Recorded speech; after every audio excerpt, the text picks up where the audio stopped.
যে আপনি সিনেমায় অভিনয় শুরু করলেন, এটা কোন ইয়ারে শুরু করলেন?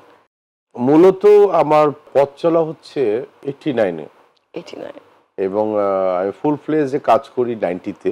তারপরে হচ্ছে আমার ফার্স্ট ছবি কাজ হয় সুজনবাসী নামে একটা ছবি, কিন্তু ওই ছবিটা হয়নি। আচ্ছা। তারপরে আমি কাজ করি নূর হোসেন বলাই পরিচালিত, উনি গত হয়েছেন, তার ছবিতে এই নিয়ে সংসার। সেখানে আমার কো আর্টিস্ট ছিল কাঞ্চনবাই, অঞ্জু ম্যাডাম এবং আমার সাথে সুচিত্রা নামে একটা মেয়ে।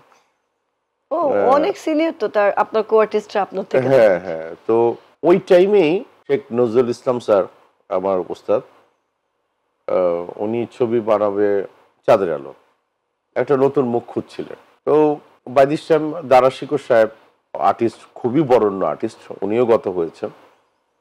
আসলে তো কেউই নাই, আমি যাদেরকে এসে দেখেছি তাদের মধ্যে গত শব্দটাই হয়ে যাবে প্রায় 95%। ইনফ্যাক্ট আমিও গতর মধ্যেই পড়ে যাচ্ছি, হ্যাঁ, আমার পরিচিতরা। হ্যাঁ সেই তখন আমি চাঁদের আলোতে কাজ করলাম, আমি এবং মানে লিজেন্ড আর্টিস্ট আনুদির মেয়ে মুক্তি আমার হিরোইন হয়।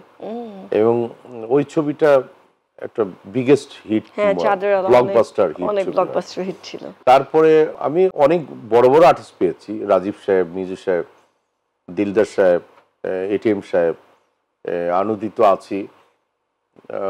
এত লিজেন্ড আর্টিস্টদের মধ্যে আমি একটা ছোট হাঁসের বাচ্চা।